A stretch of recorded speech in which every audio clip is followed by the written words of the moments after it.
بسم اللہ الرحمن الرحیم. دوستو ساتھیو، ڈاکٹر شبیر چودھری کی طرف سے آپ سب کو السلام علیکم and very good afternoon from London. جناب آج کے پروگرام میں میرے ساتھ دو مہمان ہیں. پہلے مہمان ہیں جناب عباس بٹ صاحب جو کہ کشمیر نیشنل پارٹی کے چیئرمین ہیں، کئی بار یہاں تشریف لا چکے ہیں. جناب عباس بٹ صاحب، welcome to the show. Thank you doctor صاحب. میرے دوسرے مہمان ہیں جناب پروفیسر اعجاز پراچا صاحب جو کہ فرینڈز آف جموں کشمیر کے صدر ہیں اور ساؤتھ ایشیا واچ کے کنوینر ہیں. یہ بھی چند بار تشریف لا چکے ہیں. پراچا صاحب، ویلکم ٹو دا شو. شکریہ ڈاکٹر صاحب. اچھا جناب، آج جو ہے نا تھوڑا سا ٹائم آپ سے ضائع ہو گیا، اس لیے میں کوشش کروں گا کہ میں زیادہ بات نہ کروں، straight way to the point. آج کا جو ٹاپک ہے وہ یہ ہے کہ جموں کشمیر کا مسئلہ جو ہے اس میں انڈیا پاکستان کا رول کیا ہے. ٹھیک ہے جی. جموں کشمیر کا مسئلہ جو ہے 1947 سے اٹکا ہوا ہے. اس میں ظاہر ہے کہ انڈیا کے اپنے مقاصد ہیں، پاکستان کے اپنے مقاصد ہیں، دونوں کے اپنے اپنے رولز ہیں. تو ہم نے اس جو رول ہے انڈیا کا اور پاکستان کا، اس کا جائزہ لینا ہے، کس کا کتنا قصور ہے. اور میں چاہتا ہوں کہ straight way to the first opening batsman Ijaz Paracha صاحب، فلور از یورس. آپ بتائیں کہ کس کا کیا قصور ہے، کس کا کیا رول ہے. بسم اللہ الرحمن الرحیم. بہت مہربانی ڈاکٹر صاحب. ڈاکٹر صاحب، سب سے پہلے اس رول کو سمجھنے کے لیے ہمیں یہ سمجھنا ہوگا کہ کشمیر کا مسئلہ ہے کیا اور اس کی کیا اہمیت ہے. کہ دونوں ہی ممالک، پاکستان بھی اس کو اپنی شاہراہ کہتا ہے اور انڈیا بھی اس کو اپنا اٹوٹ انگ کہتا ہے. تو دونوں کے لیے اس کی اہمیت کیا ہے؟ جیسا آپ کو پتہ ہے کہ تقسیم کے وقت جب انگریز جا رہے تھے یہاں سے، تو انہوں نے 565 ریاستیں تھی جو انڈیپینڈنٹ تھی، ان کو، ان کے راجاؤں کو، ان کے نوابوں کو کہا کہ آپ کی مرضی ہے کہ آپ پاکستان کو جوائن کریں یا انڈیا کو جوائن کریں اور یا انڈیپینڈنٹ رہیں. اب جو کشمیر بھی ان میں سے ایک ریاست تھی، باقی ریاستیں تو سیٹل ہو گئی، لیکن جو کشمیر کی ریاست تھی اس کا معاملہ یہ رہا کہ وہ ریاستیں اس وجہ سے سیٹل ہوئیں کہ کچھ پاکستان کے بیچ میں لایا کرتی تھیں اور کچھ انڈیا کے، تو ان کے لیے جغرافیکلی الحاق کرنا ممکن نہیں تھا. کشمیر ایسی ریاست تھی کہ جو چاہے تو انڈیا کے ساتھ الحاق کر لے، جو چاہے پاکستان کے ساتھ، یا چاہے تو انڈیپینڈنٹ رہ لے.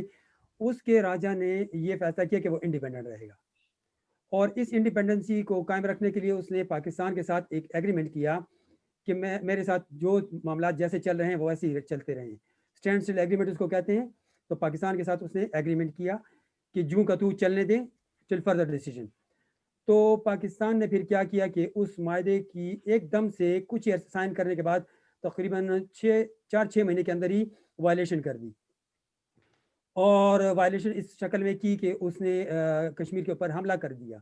وہ حملہ دراصل دیکھا جائے تو قبائلیوں نے کیا بظاہر، لیکن اس میں پاکستان کی ریگولر آرمی بھی تھی، اور اس میں اگر آپ دیکھیں تو قبائلی بھی تھے، اور اس میں گلگت اور چترال کے اسکاؤٹس بھی تھے، اور سب نے مل کے.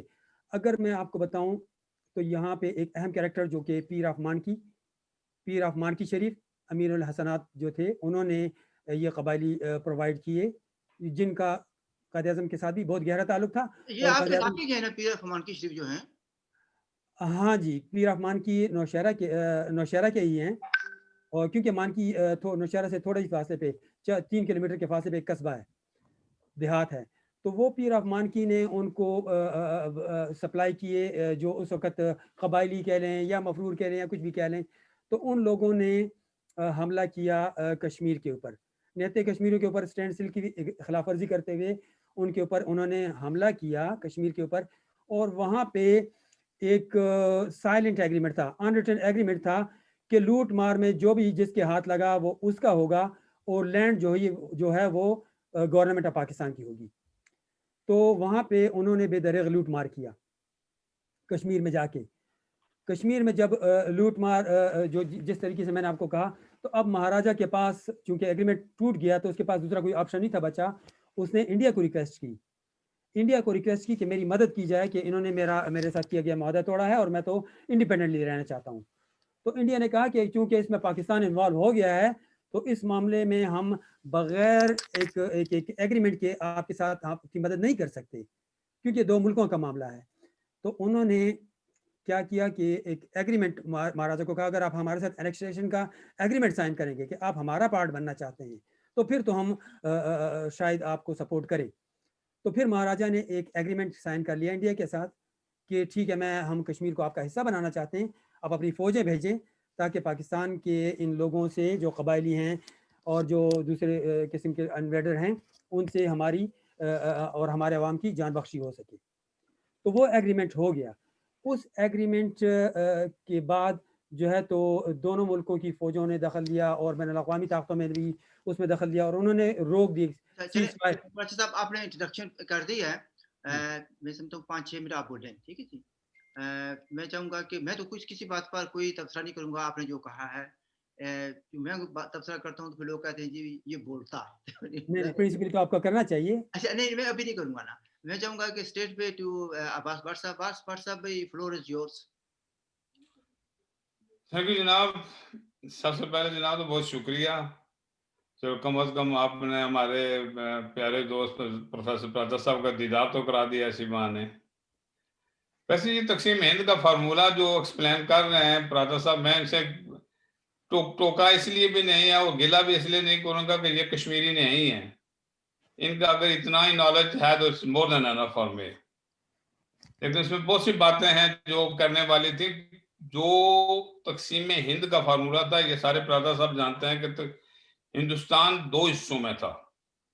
ایک وہ ہندوستان جس کا ڈائریکٹ کنٹرول تھا برٹش راج کا, اور ایک وہ ہندوستان تھا جو پرنسلی اسٹیٹ کا, جس میں راجے مہاراجے وغیرہ وغیرہ شامل ہیں. دونوں کے لیے فارمولہ ڈفرنٹ تھا. تقسیم ہند کا فارمولہ جس پہ کنٹرول اپنا برطانیہ کا کنٹرول تھا, جس پر ان کے لیے 2 چوائسز تھیں, یا ہندوستان کا حصہ بنے یا پاکستان کا حصہ بنے. یعنی جو میجارٹی مسلمان میجارٹی علاقے تھے وہ پاکستان کے حصہ بننا تھا, اور جو نان مسلم علاقے تھے ان کو ہندوستان کا حصہ بننا تھا. مجھے یہاں پہ ہمیشہ کنفیوژن رہی ہے. 2 قومی نظریے کی بات کر رہے ہیں آپ, 2 قومی نظریے کے مطابق تقسیم جی قومی نظریہ. جی ہاں, مجھے یہاں بھی ایک کنفیوژن رہا ہے ہمیشہ سے, بھائی مسلم اینڈ نان مسلم.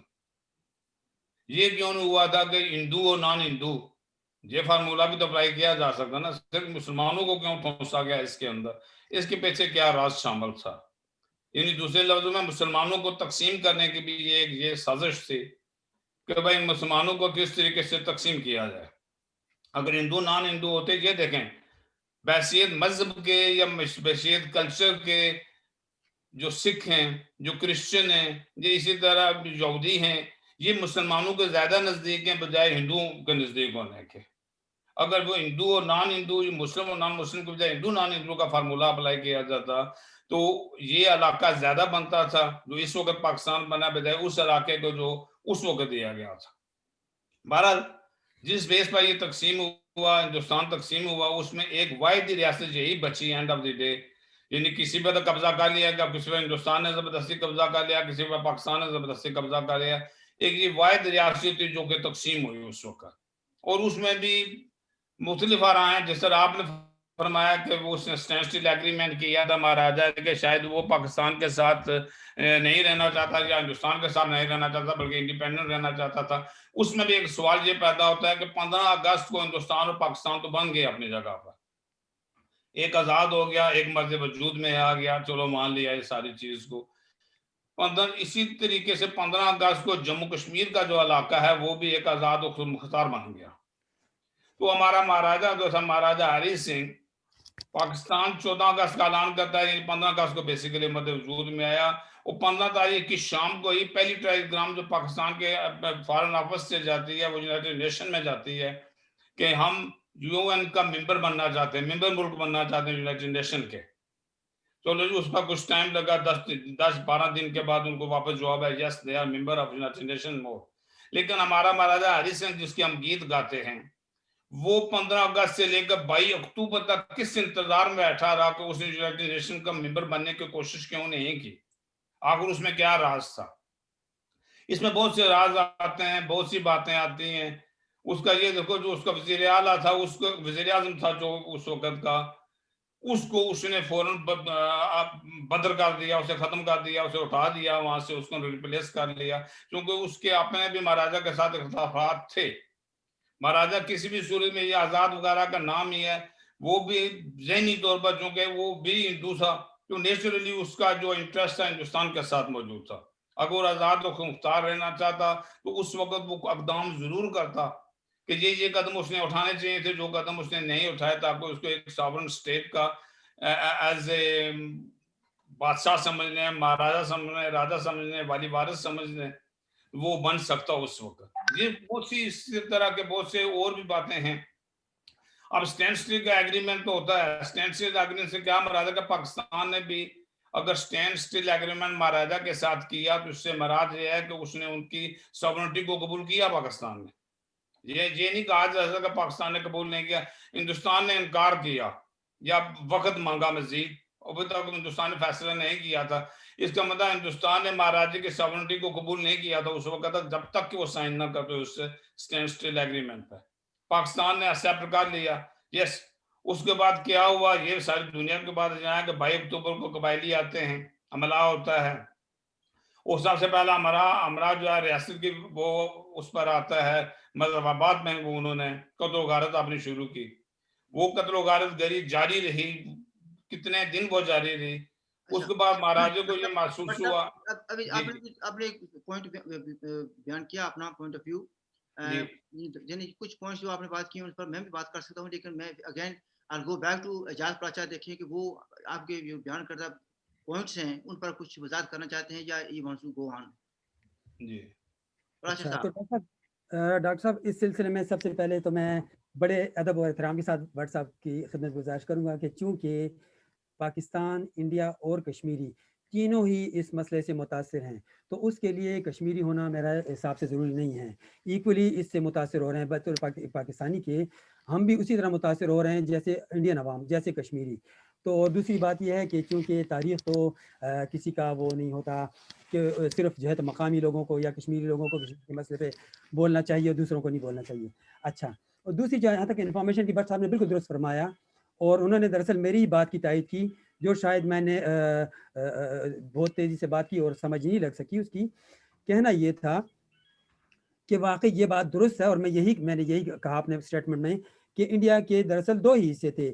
ایک انڈیا جو کے رول میں جو آتا تھا جو, اور دوسرا جو ہے انڈیپینڈنٹ اسٹیٹس تھی, جن کا میں نے اپنی بات میں ذکر کیا کہ 565 انڈیپینڈنٹ اسٹیٹس تھی. تو جو انڈیا برٹش کے نیچے آتا تھا ڈائریکٹلی رول کے نیچے, ان کو تو انہوں نے ہندو اور مسلمان کے بنیاد پہ تقسیم کر دیا, اور جو 565 ریاستیں تھیں ان کے راجاؤں کو, نوابوں کو کہا گیا کہ یہ آپ کی ثوابدید پہ ہے کہ آپ چاہیں تو انڈیا کو جوائن کریں, آپ چاہیں تو پاکستان کو, یا انڈیپینڈنٹ رہیں. یہ تو وہ ریپیٹیشن ہو رہی ہے نا. اصل میں بٹ صاحب نے ایک بڑا امپورٹنٹ سوال اٹھایا بھی, یہ کیوں کہا گیا ہے کہ جو مسلم وہ لادا ہو جائیں, ہندو لادا ہونے کا کیوں نہیں کہا گیا, اس کی آپ بات کر سکتے ہیں. ہاں, اب جو بٹ صاحب نے کہا کہ ہندو اور نان ہندو پہ الگ ہونا چاہیے, تو کیا یہ کسی الہامی کتاب میں لکھا ہے کہ ہندوستان کو تقسیم کیا جائے؟ ایسا تو نہیں ہے. کیا ضروری تھا کہ کوئی نہ کوئی جواز کر کے تقسیم کیا جائے؟ اور پھر آپ نے ہندو اور مسلمان میں جو تقسیم کیا, تو آپ کے پاس اس کی کیا دلیل ہے؟ کیا ماضی میں کوئی ایسے فسادات ہوئے بڑے پیمانے پہ؟ ایک دلیل دی جا سکتی ہے نا کہ مسلمانوں نے کہا تھا کہ ہم ہندوؤں کے ساتھ نہیں رہ سکتے, ہمیں علیحدہ اسٹیٹ دیں. ہندوؤں نے تو نہیں یہ کہا کہ ہم نہیں, آپ مسلمانوں کو یہ خیال 1000 سال بعد کیوں آیا؟ 1000 سال پہلے کیوں نہیں خیال آیا؟ جب غوری, غزنوی, تغلق, بابر, محمد بن قاسم اور دائیں بائیں سے ہر طرف سے, دیکھیں عرب سے سندھ کراچی کی سائڈ سے محمد بن قاسم آیا, پشاور کی سائڈ سے غوری, غزنوی, تغلق, بابر وغیرہ آئے, اور ادھر سے جو ہے نادر شاہ آیا, ایرانی مسلمان جو بلوچستان کی سائڈ سے ہے, اور آپ کے کشمیر کی سائڈ سے دورانی آئے, ہندوستان پہ حملے کرتے رہے. سب کو مسلمان وہاں پہ 100% ہندوستانی تھے, اسی لیے ہندوستان کہا جاتا تھا. تو جب 20 کروڑ پاکستانی, 20 کروڑ بنگالی اور 20 کروڑ انڈین مسلمان بن گئے 60 کروڑ, تو تب آپ سوال اٹھاتے ہیں کہ مسلمان ہندوؤں کے ساتھ نہیں رہ سکتے. اچھا یار, پتہ کیا کریں, اگر ہم چلے گئے نہیں پھر تو آپ اس وقت ہم ہندوستان کی ہسٹری پر چلے گئے نا. اصل میں جاننا چاہتا تھا کہ انڈیا اور پاکستان کو ڈسکس کریں in the context of Jammu Kashmir dispute. مثلا چلو یہ بات ہوگی بھی, آپ نے اپنا بیان کر دیا, واٹس ایپ نے اپنا کیا. میں سوال آپ سے یہ پوچھنا چاہتا ہوں, کیا جو جموں کشمیر کا مسئلہ ہے, جو تقسیم ہند جو ہوتی ہے, جس کو کہتے ہیں برٹش انڈیا کی جو تقسیم ہوتی ہے, وہ ہوتی ہے 2 نیشن تھیوری پر, یعنی کہ جس کو 2 قومی نظریہ کہتے ہیں. کیا جب 2 قومی نظریے کا اطلاق جو ہے ریاستوں پر ہوتا تھا, کیونکہ پاکستانی کہتے ہیں کہ یہ ہمارا پاکستان کا حصہ ہونا چاہیے اس لیے کہ یہ مسلمان ہیں. تو میں ڈاکٹر صاحب وہی گزارش میں نے کی کہ بات یہ ہے کہ 565 ریاستیں تھیں, اور according to the partition of India یہ ڈیسائیڈڈ تھا کہ جو ہے تو یہ جو انڈیپینڈنٹ ریاستیں ہیں 565, ان کے نوابوں, راجاؤں یا مہاراجاؤں جو بھی تھے, ان کے رولرز کے اوپر تھا کہ وہ ڈیسائیڈ کریں گے. یہ تو مطلب ہے کہ پارٹیشن کا فارمولا یہی تھا, اور کشمیر ان 565 ریاستوں میں سے ایک تھی. تو irrespective of whether they are مسلم اور انڈین, آپ دیکھیں نا حیدرآباد کی ریاست یا دکن یا ادھر یہ یا اس طرف دیکھ لیں, تو جو ریاست کے اوپر نہیں تھا, ایک تو جیوگرافیکل لوکیشن پہ تھا. اب بہت سی ایسی ریاستیں ہیں جن کے راجہ نواب مسلمان تھے لیکن وہ انڈیا کے بھی سراؤنڈڈ تھے, انڈیا اس کے بیچ میں گھرے ہوئے تھے, تو ان کو آپ کس طرح سے پاکستان سے الحاق کراتے؟ اسی طرح سے جو اس کا راجہ تھا, کشمیر کا راجہ تھا, یہ اس کی مرضی کے اوپر تھا کہ وہ چاہے تو انڈیا کو جوائن کرے اس کو, اور اس نے پہلے ہی ڈیسائیڈ کیا کہ میں انڈیپینڈنٹ رہوں گا, ورنہ تو وہ اسٹریٹ اوے انڈیا کے ساتھ الحاق کر لیتا. دیکھیں یہاں پر بٹ صاحب کو میں بلانا چاہتا ہوں, لیکن 2 چیزیں انہوں نے اٹھائی ہیں. ایک بات یہ نہیں کہ انہوں نے کہا ہے کہ پاکستان نے فوراً اپلائی کر دیا کہ ہم یونائٹڈ نیشن کا ممبر بننا چاہتے ہیں, مہاراجا ہری سنگھ نے ایسا کیوں نہیں کیا؟ اچھا لیکن دوسری بات یہ بھی ہے کہ ویسے لوگ کہتے ہیں کہ حیدرآباد نے کیا بھی تھا تو وہاں پر ان کی اپلیکیشن پڑی ہوئی تھی, کیونکہ باہر سے اثر ہو رہا تھا کہ ان کو ممبر نہیں بنانا. اچھا دوسری بات یہ نہیں, ایک میں بٹ صاحب میں آپ کی طرف آنا چاہتا ہوں. بھائی ہندوستان نے جو ہے ریکویسٹ آف مہاراجا کو ریجیکٹ نہیں کیا تھا کہ ہم آپ کے ساتھ اسٹینڈ اسٹل ایگریمنٹ نہیں کرتے. انہوں نے کہا تھا کہ ہمیں اس پر مزید غور کرنے کی ضرورت ہے اور آپ کسی آدمی کو بھیجنے کے بات چیت کی جائے. نا فلور از یورز بٹ صاحب. بالکل سر, اگر میری آپ یہ ریوائنڈ کر کے دیکھ سکیں نا, پہلے جو میں نے کہا, میں نے بھی اسی طرح کہا تھا کہ انہوں نے انکار نہیں کیا تھا, انہوں نے وقت مانگا تھا ہندوستان نے. اچھا چلیں باقی جو پوائنٹس ہیں جو آپ ویسے ایک چھوٹی سی بات پھر پیچھے جانا پڑا, مجبوری ہے کہ محمد قاسم غوری اور پتہ نہیں کہاں سے غزنوی اور پراز صاحب اٹھا کے لے آئے. بھائی وہ دور تھا طاقت کا دور, جس کے پاس طاقت تھی وہ جس پر قبضہ کر لیتا تھا وہ ملک اسی کا ہو جاتا تھا. پوری ہسٹری کو دیکھنا ہے یہی ہوتا رہا ہے. کبھی ایک کے پاس طاقت ہے تو اس نے لے لیا, کبھی دوسرے کے پاس طاقت ہے تو اس نے لے لیا. یہی کشمیر کا بھی تھا, یہی جموں کو بھی تھا, یہی دنیا کے ہر کمزور ملک کے ساتھ یہی ہوتا رہا. طاقت کا زور آج کل بھی چل رہا ہے, طاقت کا زور آج کل بھی چل رہا ہے, آج کل بھی ہے, لیکن وہ اس طریقے سے کم از کم نہیں ہے. ایٹ لیسٹ اب کچھ نہ کچھ یونائٹڈ نیشن کو دنیا کا کوئی ادارہ موجود ہے جس میں جا کے کم شکایت تو کی جا سکتی ہے نا. اس وقت یہ دور دورہ بھی وہاں نہیں تھا. آپ بات جاری رکھیں. اصل بات جس کی طرف ہم نے آنا تھا وہ بات یہ تھی کہ ان دونوں ملکوں کا رول بنتا کیا تھا, اور انہوں نے بنایا کیا رول. حیثیت ایک ہمسائے کے ان کا رول یہ بنتا تھا کہ وہ اگر مہاراجے نے کسی بھی وجہ سے ایک آزاد و مختار ریاست کا نعرہ لگا دیا یا وہ رہنا چاہتا تھا تو اسے کم از کم ہیلپ کی جاتی. 2 بڑے ملک اس کے لیفٹ اور رائٹ پر موجود تھے اس وقت, وہ ہیلپ کی جاتی مہاراجے کی تاکہ وہ اپنا علیحدہ ملک بنا سکے, وہاں پر قانون و قاعدے کو قائم کر سکے. لیکن انفارچونیٹلی ایسا نہیں ہوا. دونوں ملکوں کی للچائی ہوئی نظریں, اس میں ایک جو پاکستان کا لالچ نہیں تھا, نہ اکیلے ہندوستان کا لالچ تھا. دونوں ملکوں کی للچائی ہوئی نظریں تھیں کہ یہ سونے کی چڑیا ہے جو جموں کشمیر کا علاقہ ہے, اس پر کسی نہ کسی طریقے سے قبضہ کیا جائے. وہ بدقسمتی کے ساتھ 22 اکتوبر کا واقعہ ہو گیا. 22 اکتوبر کا واقعہ بالکل یہ ایک حقیقت ہے کہ اس میں پاکستان کی ایماش شامل تھی. یہ نہیں کہ وہ قبائلی کہیں سے بات خود ہی چلے آئے, نہیں, قبائلیوں کو بیسیکلی لایا گیا تھا اس وقت یہ قتل و غارت گری کے لیے. اور اس میں پرادر صاحب کا ایک پوائنٹ ٹھیک ہے کہ بھائی جو موویبل چیزیں ہیں وہ تو ہو جائیں گے قبائلیوں کی, وہ جو فکس ایسٹس ہیں جو موو نہیں کیے جا سکتے, ذرا جو موو نہیں کیے جا سکتے وہ کن کے قبضے میں آنا تھا؟ پاکستان کے قبضے میں اصولی طور پر آنے تھے انہوں نے, اس میں وہ رول کیا. لیکن اس کے طرف آپ دیکھیں تو ہندوستان کا رول بھی کوئی اتنا پازیٹیو رول نہیں تھا. مختلف رائے اس وقت تاریخ کی اپنی لکھائی ہوتی ہے, لکھنے والا کیا لکھتا ہے, لیکن آپ 10 کتابوں کو جمع کریں اگر تو اس میں سے جو کامن چیز نکلتی ہے وہی تاریخ کی مستند مانی جا سکتی ہے. نہ ہندوستان نے کچھ ہیلپ کی کشمیریوں کی, اور اس کے بعد جو رول اس وقت کے رول کو ختم کرنے کے بعد جو آج کا رول بن رہا ہے دونوں ملکوں کا, آپ دیکھ لیں اور دور نہ جائیں, یہ ایل او سی کو دیکھیں جو پچھلے 1 مہینے 1.5 مہینے سے جو نیلم وادی اور دوسرے جو سیکٹرز کوریٹا سیکٹر, رات کو کوریٹا سیکٹر میں بڑی ہیوی بمبارنگ ہوئی, کافی کمیونٹی اس میں ہوئی ہے. تو یہ کون سا رول اپنا ادا کر رہے ہیں؟ دونوں طرف سے ہمارا کشمیری جا رہا ہے. اس وقت بھی یعنی 47 سے لے کے آج تک سفر کر رہا ہے تو صرف کشمیری. ہندوستان اور پاکستان سفر نہیں کر رہے ہیں. ہندوستان اور پاکستان اگر سفر کر رہے ہیں تو اکانومی کے لحاظ سے کہ اپنی وہ جو دولت, جو پیسہ, جو بجٹ ہے ان کا وہ آل اپنی آرمی پر خرچہ کر رہے ہیں, اس طریقے سے وہ سفر ضرور کر رہے ہیں. لیکن حقیقتاً سفرنگ جو ہے وہ صرف کشمیری کر رہا ہے اس وقت, اور نہ ہندوستان کر رہا ہے نہ پاکستان. سفرنگ تو خیر ایسے کہ جب لڑائی ہوتی ہے یا فائرنگ ہوتی ہے انڈیا کے لوگ بھی مرتے ہیں, پاکستان کے بھی مرتے ہیں, لیکن زیادہ سفرنگ جو ہے نا جموں کشمیر کے لوگوں کی ہے. میں ایگری کرتا ہوں. پراچا صاحب آج اس بارے میں کہنا چاہیں کہ کیونکہ ہم کچھ چیزیں ہم چھوڑ گئے، چلو دو قومی نظریے کا ہمارا اتفاق ہے کہ اس کا اطلاق نہیں ہوتا تھا ریاستوں پر. اس کے آگے سلامتی کونسل کی قراردادیں بھی ہیں، اور ابھی آپ نے ایل او سی فارغ کا بھی ذکر کیا، سفری کی بات کیا. پراچا صاحب آپ کیا کہنا چاہتے ہیں؟ اصل میں دیکھیں ڈاکٹر صاحب، جیسے میں نے بات شروع کی تھی نا کہ اگر ہم دیکھیں کہ کشمیر کی اہمیت پاکستان کے لیے اور انڈیا کے لیے کیا ہے اور کیوں ہے اور کس کا کیا رول ہے، کیونکہ ٹاپک کے حساب سے ہم اگر چلیں نا تو رول اگر ہم اہمیت دیکھیں اس کے لیے کیا اہمیت ہے، اس کے لیے کیا اہمیت ہے، تو اس کے بعد ہمیں سمجھ آئے گی کہ کون کیا رول پلے کر رہا ہے. مثلا میں آپ کو بتاؤں کہ پاکستان کے لیے اس کی کیا اہمیت ہے. جیسے کہ پاکستان اس کو کہتا ہے میری شاہراگ ہے، شاہراگ سے خون آتا ہے. اسی طرح سے پاکستان کو کشمیر سے پانی آتا ہے، اور وہ پانی اگر آپ دیکھیں پاکستان کی ایگرو بیسڈ اکانومی ہے، اور پاکستان کے 60% لوگ 60% پاپولیشن جو ہے وہ ایگریکلچر سے وابستہ ہے، اور اس کا 90% پانی جو ہے وہ کشمیر سے آتا ہے. 44% لوگ پاکستان کے ڈائریکٹلی انوالو ہیں، ایگریکلچر میں انگیج ہیں. اگر وہ دیکھیں مثلا گندم ہے، چاول ہے، جو کپاس ہے، کچھ بھی ہے، وہ سب ایگریکلچر سے آتا ہے، اور ایگریکلچر پانی کے بغیر ممکن نہیں ہے. اور پانی میں نے جیسے آپ کو بتایا کہ 90% پانی کشمیر سے آتا ہے. اس کو چھوڑ دیں، اگر آپ انڈسٹری کو دیکھیں، اگر وہ ٹیکسٹائل کی انڈسٹری ہے پاکستان کی، شوگر انڈسٹری ہے یا پیپر انڈسٹری ہے، کوئی بھی انڈسٹری آپ دیکھیں وہ زیادہ تر ایگریکلچر بیسڈ ہے. وہ اسی طرح اس کی ایکسپورٹ جو ہے وہ انڈسٹریل آپ ایگریکلچر نے بیسڈ بیان کر دیا کہ پاکستان کے پانی لیے جموں کشمیر کیوں ضروری ہے. ان کو لوگوں سے غرض نہیں ہے، ان کو اپنے مفادات کا جو ہے نا مفادات. پہلا نمبر تو پانی میں نے آپ کو بتا دیا. پھر جنگلات سے جو حاصل ہونے والی لکڑی ہے اس کو وہ نہ صرف خود کنزیوم کرتے ہیں، فرنیچر انڈسٹری ان کی چلتی ہے، بلکہ وہ اس کو ایکسپورٹ بھی کرتے ہیں اور اس سے فورن کیپٹل کماتے ہیں وہ. اسی طرح سے معدنیات دیکھ لیں کشمیر کی، اور اسی طرح اسٹریٹجک دیکھ لیں، جیسے ابھی وہ سی پیک بن رہا ہے، ایک روٹ نکال رہے ہیں، تو وہ بھی کشمیر سے ہی ہوتا ہوا گزر رہا ہے. تو ان کو ضرورت ہے.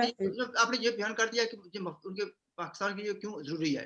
اسی طرح ہندوستان بھی کہہ سکتا ہے کہ میرے لیے اس وجہ سے ضروری ہے. بالکل ہندوستان کے لیے کچھ اسٹریٹجک ہے کہ چائنا کو اس کو بات کو آگے لے جائیں، اس کے آگے بات کیا ہے. اچھا، تو اب دیکھیں کہ اہمیت تو وسائل کی ہوتی ہے ہر کسی کو، لیکن اس کا وہ کتنا خیال رکھتا ہے یہ بھی دیکھنا چاہیے. اگر ایک آدمی گائے رکھتا ہے، اس سے دودھ حاصل کرتا ہے، تو اس گائے کا خیال بھی رکھتا ہے. تو اگر آپ دیکھیں کہ پاکستان کشمیر سے یہ وسائل حاصل کرتا ہے، آپ یہ کہتے ہیں کہ جموں کشمیر ہندوستان پاکستان کے لیے گائے ہے. تو اگر آپ اس کو مطلب میں نے مثال دی نا کہ اگر گائے کوئی رکھتا ہے تو اس کا دودھ تو حاصل کرتا ہے، تو اس کا خیال بھی رکھتا ہے، اس کی ٹھنڈ گرمی، اس کے کھانے چارے وغیرہ کا بھی بندوبست وہ رکھتا ہے. تو آپ سوچیں کہ پاکستان جو وسائل کشمیر سے حاصل کر رہا ہے اس کے بدلے میں وہ کشمیریوں کو دیتا کیا ہے. اور چونکہ آپ دونوں ماشاءاللہ اچھی کشمیر کے اوپر ایکسپیرینس رکھتے ہیں، تو آپ کو پتہ چلے گا کہ پاکستان کشمیریوں کا کتنا خیال رکھتا ہے. صرف یہ تو نہیں ہے کہ ہم اسلام مسلمان دشمن کو ایسے تو آپ دیکھیں رکھتا یا نہیں رکھتا. اگر میں آپ کو دکھاؤں نا، اگر آپ کو بتاؤں کہ دیکھیں سب سے پہلے اگر میں آپ کو، جیسے میں نے آپ کو پانی کی بات کی، اگر پانی سے وہاں کی ایگرو بیسڈ انڈسٹری چل رہی ہے تو اس میں کشمیریوں کا کتنا حصہ ہے، کتنا حصہ ملتا ہے ان کو. یا جو زراعت سے جو پروڈیوس ہوتی ہے اس کا پنجاب میں، سندھ میں، بلوچستان میں، سرحد میں کیا پرائس چلتی ہے، اور اس کو کشمیر کی مارکیٹس میں کیسے بکتے ہیں. یا وہ جو بجلی حاصل ہوتی ہے منگلا ڈیم سے کشمیریوں کے، تو اس سے تو پاکستان کی انڈسٹری تو چلتی ہے، لیکن کشمیریوں کو اس بجلی سے کیا ملتا ہے. کو میں لانا چاہتا ہوں، جو ٹائم تھوڑا رہ گیا. اچھا عباس بٹ صاحب، آپ نے سن لیا ہے کہ پراچا صاحب نے بتایا کہ پاکستان کے لیے جموں کشمیر کی کیا حیثیت ہے. انہوں نے گائے کی مثال بھی دے دی ہے. تو وہ کہتے ہیں کہ مثلا ابھی انہوں نے منگلا ڈیم کی رائلٹی کا بات کی ہے، بجلی کا ذکر کیا ہے، جنگلات کا ذکر کیا، پانی کا ذکر کیا. میں تفصیل میں نہیں جاؤں گا. تو آپ اس پر کچھ کہنا چاہیں گے کہ پاکستان ہمیں کیا دیتا ہے اور کیا لیتا ہے. اتنا ہی صرف پہلے تو یہ کہوں گا نا کہ 73 سال بغیر شاہراگ کے پاکستان اگر زندہ ہے تو میرے خیال میں 173 سال مزید بھی وہ بغیر شاہراگ کے ہی گزار رہے گا. لہٰذا شاہراگ اور ٹوٹاں کا یہ مذاق بنا ہوا ہے. باقی رہ جاتی ہیں جو ضرورتیں پراچا صاحب نے، پروفیسر صاحب نے گنی ہیں پاکستان کو کیا کیا ضرورتیں. میرے خیال میں ایگزیکٹ یہی ضرورتیں ہندوستان کو بھی ہیں. ہندوستان اگر اپنا حساب کو بنانا چاہتا ہے دنیا جان کے فریب کرنے کے بعد بھی، تو اس کا مطلب بھی اتنا ہی انٹرسٹ ہے، اسی پانی سے انٹرسٹ ہے، اسی جنگلات سے انٹرسٹ ہے، اسی معدنیات سے انٹرسٹ ہے. سب کے ساتھ انٹرسٹ اس کا اتنا ہی ہے جتنا پاکستان کو ہے. باقی رہ جاتا ہے کہ پاکستان نے یس یہ منگلا ڈیم ورائٹی کے میں کئی پروگرام میں اس میں پہلے بھی حصہ لے چکا ہوں، کام کر چکے ہیں. پاکستان اچیو تو کرنا چاہتا ہے لیکن دینا کچھ نہیں چاہتا. ہندوستان کا بھی عالم آج کل اگر دیکھ لیں پچھلے 30 سالوں سے یہی کچھ ہے. 30 سال پہلے کا نقشہ ڈفرنٹ تھا, 30 سال بعد کا نقشہ ان کا بھی ڈفرنٹ ہے. یعنی ہر کوئی لٹنا تو چاہتا ہے, ہر کوئی انجوائے تو کرنا چاہتا ہے, لیکن جس طرح پرجا صاحب نے فرمایا گائے کا خیال کوئی بھی نہیں رکھتا. وہ کہتے ہیں چارہ کوئی اور ڈالے تو دودھ ہم نوچ لیں اس کا. یہی ہندوستان کا حال ہے, یہ پاکستان کا حال ہے. دونوں میں فرق کوئی نہیں ہے اصل میں. میں کچھ اور مثال دینے کے چکر میں تھا, آپ مسکرا کے پہلے, لہٰذا میں آپ وہ مثال نہیں دوں گا. اس لائن پر نہ لیکن جائیں, اس لائن پر نہ جائیں. وہ بات نہیں ہے, لیکن حقیقت یہ ہے, میں ڈاکٹر صاحب کے اس گائے کا خیال نہ تھا جو گاؤں ماتا والے ہیں انہوں نے رکھا تھا, نہ مسلمانوں نے رکھا. اس کا خیال کسی نے نہیں رکھا. ہر ایک نے نچوڑنے کی کوشش کی. وہ ہمارے دوست ہیں نا, آپ بھی جانتے ہیں انہیں, ظفر پٹی صاحب اللہ تعالیٰ انہیں صحت دے, وہ ہمیشہ کہا کرتے تھے وہ میرے پہ نہیں ہو سب پیڈاں ہی ہو, پیڈاں جدھر جا سے روئی لباسو ہے. وہ کشمیریوں کا وہ حساب ہے, کشمیریوں کی ریسورسز تو پاکستان بھی استعمال کر رہا ہے, انجوائے کر رہا ہے, ہندوستان بھی استعمال کر رہا ہے, تو سفرنگ کر رہا ہے, تو وہ کشمیری کر رہا ہے. اصل میں دونوں اطراف سے بشر کر رہا ہے. کسی ایک کی طرف سے انجوائمنٹ نہیں ہے, اس سے کسی ایک کی طرف سے عام نہیں اس سے سفر کیا جا رہا. آپ یہ کہہ رہے ہیں کہ فائنلی آپ یہ کہہ رہے ہیں کہ دونوں ملک جو ہیں کشمیریوں کے, جموں کشمیر کے جو وسائل ہیں ان کو یوز کر رہے ہیں, ان میں ان کی دلچسپی ہے, جموں کشمیر کے لوگوں کا خیال نہیں رکھا جا رہا. وہ انٹرسٹ ہے, ان کا صرف انٹرسٹ ان کے اپنے وسائل کے ساتھ ہے, عوام کے ساتھ نہیں ہے. اگر وہ ہوتا, ہندوستان کو مثالیں بڑی دے رہے ہیں لوگ, اگر وہ ہوتا تو یہ ابھی 370 مطلب سال ہی ہوا ہے نا, ابھی سال بھی نہیں ہوا اس کو. 370 کو جو انہوں نے اسٹیٹس ہے اس کو ختم کیا ہے, 35A کو ختم کیا ہے, اس کو ایک تقسیم کیا ہے. آپ تقسیم کے چکروں میں دونوں ملک پڑے ہوئے ہیں. ہندوستان بھی اس کو تقسیم کرنا چاہتا ہے, تو جو تمہارے پاس ہے تم عیاشی مارو, وہ بھی کہتا ہے جو تمہارے پاس ہے تم عیاشی مارو. ہم جمعے کے بعد آدھا گھنٹے کے لیے آ جایا کریں گے, وہ ایک دن آئے, 2 دن آئے, میں تیسرے ہفتے میں وہ بھی غائب ہو گئے. ٹائم تھوڑا رہتا ہے, اجاز پرچا صاحب سے بات کر دوں, ٹائم بہت تھوڑا رہ گیا. آپ اچھا اجاز پرچا صاحب, آپ نے بٹ صاحب کی باتیں سنی, اور ساتھ یہ بھی کہوں گا کہ یہ جو دہشت گردی ہو رہی ہے, دہشت گردی کے شکار یہ بندوق کا جو استعمال ہوا ہے, اس میں ہمارے بہت سے جموں کشمیر کے سٹیزن جنہیں بے گناہ لوگ جو مارے گئے, تو اس بارے میں آپ کچھ کہنا چاہیں گے, اس کی وجہ کیا ہے؟ ڈاکٹر صاحب آپ کی بات بالکل ٹھیک ہے. دراصل اس کی بہت سی وجوہات ہیں, لیکن ایک وجہ اگر میں کہوں کہ وہ کسی لحاظ سے انڈیا کی بھی ذمہ داری بنتی ہے. انڈیا نے مہاراجا کی مدد کرنے کے لیے جس پرپز کے لیے آیا تھا کشمیر میں قبضہ کرنے کے لیے, وہ اس میں ناکام رہا ہے. ناکام اس چیز میں رہا ہے کہ اس نے امن امان وہاں پہ قائم کرنا تھا, اور وہ چاہے کسی طرح سے بھی ہو ان کو امن امان قائم کرنا تھا, یہ ان کی ذمہ داری تھی. اگریمنٹ میں یہی تھا. اور دوسری بات یہ ہے کہ جو جو جو جو انفلٹریشن ہوتی ہے دونوں سائڈ سے, اور جب بھی اگر پاکستانی سائڈ سے گولا جاتا ہے, کے گرتا ہے تو وہاں پہ کشمیری مرتا ہے, یا ادھر سے گولا آ کے یہاں پہ گرتا ہے تب بھی کشمیری ہی مرتا ہے. بنیادی طور پہ بات تو ٹھیک ہے. آپ کہہ رہے ہیں کہ آپ نے لفظ کہہ دیا انفلٹریشن دونوں سائڈ سے ہو رہی ہے. آپ کیا کہہ رہے ہیں کہ انڈین سائڈ سے لوگ جو ہیں آزاد کشمیر میں آتے ہیں اور گلگت بلتستان میں جاتے ہیں, یا فائرنگ کی بات کر رہے ہیں آپ؟ نہیں, فائرنگ کی بات ہو رہی ہے. پاکستان نے تو کوئی ایسا الزام, یہ حقائق, یہ حق نہیں, یہ حقیقت نہیں ہے کہ وہاں سے تو انٹرپریٹیشن نہیں ہوتی نا. پاکستان نے کوئی الزام لگایا ہے کہ وہاں سے کوئی ہندو آ کے یہاں پہ کر رہے ہیں, تخریب کاری کر رہے ہیں, بلکہ انڈیا لگاتا رہا ہے, اور اس نے اقوام متحدہ میں ایسے شواہد بھی پیش کی ہیں کہ پاکستانی سائڈ سے انفلٹریشن ہوتی ہے, اور وہاں پہ جا کے ہوتی ہے. آپ کیا کہتے ہیں, آپ کی کافی ایکسپیرینس ہے, ججمنٹ ہے آپ کی. پھر یعنی کہ آپ میر رحمان کی شریف کا بھی آپ نے ذکر کیا, کچھ باتیں آپ میرے خیال میں آپ کو یعنی دوسری لائن پر چلے گئے تھے, آپ غزنوی تک جا پہنچے تھے, لیکن کر سکتے تھے, لیکن آپ جلدی سے بتائیں. اچھا ہاں, یہ اس بات کے تو شواہد موجود ہیں کہ وہ انفلٹریشن ہوتی ہے, اور اس بات کے شواہد جو ہے, تو اگر آپ دیکھیں وہ جو اسٹریٹجک انہوں نے ایکشن کیا تھا, اور جس میں ابھینندن کا جو ہے جہاز بھی گر گیا تھا, جوابی کارروائی تھا, ظاہر بات ہے وہاں پہ کوئی ایسے ٹھکانے تھے جس کے اوپر انہوں نے بمباری کی, اور انہوں نے ان کو ہٹ کیا. جو وہاں سے مطلب جو انفلٹریشن جو ہو رہی ہوگی اس کے اوپر ان کا جہاز گرایا گیا. اگر وہ جہاز بلا وجہ جہاز گرایا جاتا تو کیا وجہ تھی کہ انہوں نے ابھینندن کو واپس کیا, کیوں کیا واپس ہو؟ تو یقیناً وہاں ان کے پاس کوئی ایسے شواہد ہوں گے. اگر اس کی مزید اس کے اوپر انکوائریاں کی جاتی ہیں یا اس کی انویسٹیگیشن کی جاتی اور یونائٹڈ نیشنز کے آبزرورز کی نگرانی میں, تو وہاں پہ ان کو بہت کچھ مل جاتا. تو انہوں نے بہتر یہ سمجھا کہ اس کو واپس کیا جائے, اور وہ واپس کیے جانا ایک سلسلے کی کڑی نہیں تھی. جیسے بٹ صاحب نے فرمایا کہ 370 آرٹیکل 370, تو آرٹیکل 370 انہوں نے کیوں ریووک کیا, یہ تو میں سمجھتا ہوں کہ اس میں باقاعدہ عمران خان کی گورنمنٹ نے حصہ ڈالا, اور ان کو وہ آن بورڈ تھے اس کے ساتھ. آپ سوچیں کہ مودی کے الیکشن سے پہلے عمران خان نے دعائیں مانگی کہ مودی جیت جائے. جب مودی جیت گیا تو پھر انہوں نے کہ مودی کشمیر کا مسئلہ حل کرے گا، تو کیا حل یہ تھا کہ جیتنے فوراً بعد اس نے آرٹیکل 370 ریووک کر دیا؟ یہ خالی نہیں تھا، یہ ایک میسیجز تھے. یار عمران کو دیکھیں آپ کیوں کہہ رہے ہیں کہ عمران خان کی حکومتیں ہیں، یہ کیوں نہیں کہتے کہ پاکستان کی حکومتیں ہیں؟ آپ ایک فرد کو کیوں الزام دے رہے ہیں؟ فرد کو الزام اس لیے دینا ہے کہ اس وقت وہ وزیر اعظم ہے اور وہی ذمہ دار ہے اس سب چیز کا. وہ اس لیے ذمہ دار ہے کہ ظاہر بات ہے کہ وہ ایک لیمین تو نہیں ہے، وہ ایک وزیر اعظم ہے. اچھا چلیں میں بٹ صاحب کو میں لانا چاہتا ہوں، ٹائم تھوڑا رہ گیا بہت. اچھا بٹ صاحب آپ کیا کہیں کہ جو کہ بٹ صاحب پراچی صاحب نے فرمایا چاہتے ہیں؟ کوئکلی کروں گا. انفلٹریشن کا جہاں تک تعلق ہے میری اپنی سوچ کے مطابق ہوتی تھی. اب انفلٹریشن بہت کم ہو گئی ہے، بلکہ جو انڈین سورسز ہیں اپنے ان کے مطابق جب سے الیکٹرک باڑ وغیرہ لگائی گیا اس سے 80% انفلٹریشن کم ہو گئی ہے. ایک تو یہ بات ہے. دوسری پتہ نہیں پرادا صاحب کو کیوں نہیں نام لے رہے تھے. بھائی عمران بیچارہ میری طرف مسکین آدمی، اس نے کیا کیا؟ اس کو آپ آگے لگا کے رکھا ہوا ہے. مسکین کس لحاظ سے؟ مسکین کی تو تشریح کریں گے سر. مسکین اس لحاظ سے کہ عقل سے پیدل بیچارہ، اس کو چھوڑیں اس عقل کو، لیکن بیچارہ میرے خیال میں اس کے پاس اپنی کچھ کرنے کے لیے کچھ بھی نہیں ہے. وہ کچھ بھی نہیں کرتا. کرنے والے آپ کو پتا کون ہے کرنے والے؟ کون کرتا ہے؟ کرنے والے اور ہیں شیخ رشید کرتا ہے. شیخ رشید کرتا ہے. وہ آپ نے دیکھا ہوگا گڈیوں کا کھیل کھیلا ہوگا، پتہ اس کو کوئی پرٹیکولر نام بھی ہے. کہانی کو اور کھینچنے والا ہوتا ہے، نظر وہ آتا ہے کہ وہ ناچ رہی ہیں یا کچھ کر رہی ہیں. وہ یہی حساب اس مسکین کا بھی ہے. یہ کچھ بھی نہیں کرنے کے قابل، نہ اس نے کچھ کیا ہے، نہ اس کی اپنی پالیسی ہے. جو آدمی 2.5 سال کے بعد کہتا ہے پہلے 2 سال مجھے پتہ ہی نہیں لگا کہ ہوا کیا.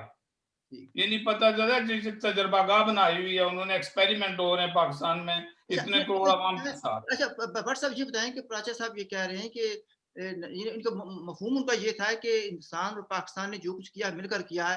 انہوں نے لفظ عمران خان کا کہا، لیکن مطلب یہ ہے کہ پاکستان کی گورنمنٹ اور انڈیا کی گورنمنٹ نے جو کچھ کیا مل کر کیا. آپ اسے ایگری کرتے ہیں؟ سر میرے خیال میں نے 2 منٹ پہلے کہہ چکا ہوں کہ ملی بھگت ہے دونوں کی. ایک جموں کشمیر کے مسئلے کو ختم کرنے کا واحد طریقہ انہوں نے یہی سوچا کہ جن کے پاس جو کچھ ہے وہی معمولی سا رد و بدل کے بعد آپس میں بانٹ لیا جائے. مجھے بتائیں کہ 370 was a big sticker actually جو انہوں نے ریووک کیا ہے. اس پر پاکستان نے کیا کیا؟ کچھ کیا انہوں نے؟ ہاں جی آدھا گھنٹہ باہر بیٹھیں گے جمعے کے بعد، لیکن جمعے کے بعد وہ کہاں بیٹھے ہیں؟ بجائے اس کے کہ وہ ان کو ڈسکریج کرتے، ان کو انکریج کرنے کے لیے، ان کے اس اقدام کو پروف کرنے کے لیے گلگت بلتستان کو ایک صوبہ بنانے کے چکر میں پڑ گئے، تاکہ کوئی دنیا کا بندہ باہر سے اقوام عالم میں کوئی یہ نہ پوچھے، کوئی ہندوستان کو الزام نہ ٹھہرائے کہ تم نے 370 کیوں ریووک کیا. انہوں نے وہ قدم اٹھا دیا. اور اب ان کی نظر آزاد کشمیر پہ ہیں کہ اس کو اس کا ایک ڈسٹرکٹ کس طرح دوسرے پاکستان کے ڈسٹرکٹ سے ملایا جائے. صوبہ تو بنانے سے رہے اس کو وہ. اچھا اب آپ اپنی خیال بنائیں اور میں اپنی خیال بناؤں کہ ہمیں کس ڈسٹرکٹ کے ساتھ ملائیں گے. آپ کے انشاءاللہ گجرات کے ساتھ چلے جائیں گے، وہ ہم پنڈی کے ساتھ چلے جائیں گے. 3 منٹ رہ گئے صرف. اچھا پراچا صاحب کوئکلی، عام طور پر کہا جاتا ہے پاکستانیوں کو اور جموں کشمیر کے لوگوں کو کہا جاتا ہے کہ ہندوستان نے یونائٹڈ نیشن کی قراردادوں پر عمل نہیں کیا. تو آپ کے نزدیک کس نے نہیں کیا؟ ڈاکٹر صاحب جو قراردادوں میں لکھا ہوا ہے اگر آنیسٹلی اس کا جائزہ لیا جائے تو اس میں یہ لکھا ہوا ہے کہ پاکستان نے، چونکہ انویژن پاکستان کی سائڈ سے ہوئی تھی تو پاکستان نے فوجیں نکالنی ہیں.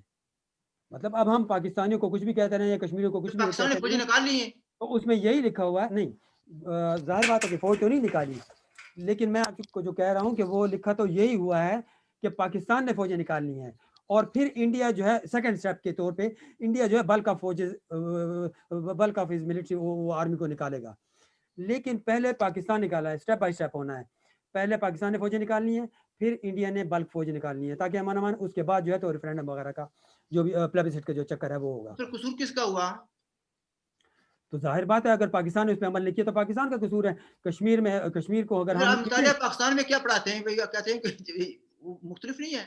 ڈاکٹر صاحب جو ہم مطالعہ پاکستان میں پڑھاتے ہیں نا تو ہم تو اس کشمیر کی بات ہی نہیں کرتے، ہم تو اس کشمیر کے بات کر رہے ہوتے ہیں، جبکہ یہ سارا کشمیر ایک ہی کشمیر ہے. جموں سارے کشمیر کے یونٹس ہیں. جموں کشمیر کا ٹھیک ہے. پاکستان میں مقبوضہ کشمیر کی بات ہوتی ہے، پتہ نہیں کون سا مقبوضہ ہے. یہ کم از کم پرادا صاحب اگر تشریح کرتے ہیں مقبوضہ کون سا ہے؟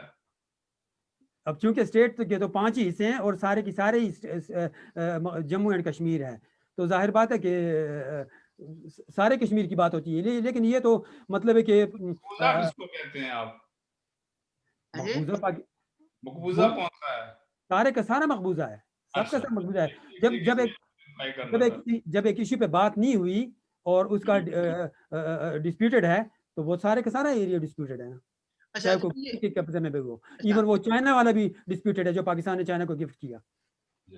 جو چائنا کو پاکستان نے گفٹ دیا ہے. ہاں جی. اچھا اب وہ تو بندر بانٹ والی بات ہے نا. اچھا تو یعنی زمین ہماری، رقبہ ہمارا، لیکن پاکستان بطور گفٹ چائنا کو دے رہا تاکہ دوستی مضبوط ہو جائے. چورا نے کپڑے ڈانگا نے گاز. اچھا بٹ صاحب پتہ کیا ہے، ٹائم تھوڑا سا رہ گیا، کچھ بہت سی باتیں رہ گئی ہیں. میرے خیال میں شاید ایک راؤنڈ اور کرنا پڑے آپ دونوں کے ساتھ. صاحب آپ جب حکم کریں گے میں تو حاضر ہوں، پرادا صاحب بھی حاضر ہیں، ایسا کون سا مسئلہ ہے. اچھا چلو ایسا کرتے ہیں نا، final words from you Paracha صاحب، دوبارہ بات کریں گے. اس وقت آپ کچھ کہنا چاہیں گے فائنل؟ ڈاکٹر صاحب فائنل یہ ہے کہ کشمیر کا مسئلہ چاہے جس کی بھی غلطی ہے جو بھی ہے اس کو حل ہونا ضروری ہے، کیونکہ دونوں نیوکلیئر پاورز ہیں اور ان کے بیچ یہ معاملہ کسی وقت بھی دونوں بارود کے ڈھیر ہیں، نیوکلیئر بارود کے ڈھیر ہیں اور اکیلے نہیں، اس کے پیچھے بڑی طاقتیں ہیں اور یہ کسی وقت بھی آگ پکڑ سکتا ہے. بٹ صاحب quickly final words from you. Sir میں اتنا ہی کہوں گا، یہ علاقہ ڈسپیوٹڈ ہے، اس کے مستقبل کا فیصلہ ہونا باقی ہے. وہی پائیدار امن ہوگا اس خطے میں جو کشمیریوں کی مرضی و منشا کے مطابق اس کا فیصلہ کریں گے. جناب تھینک یو ویری مچ.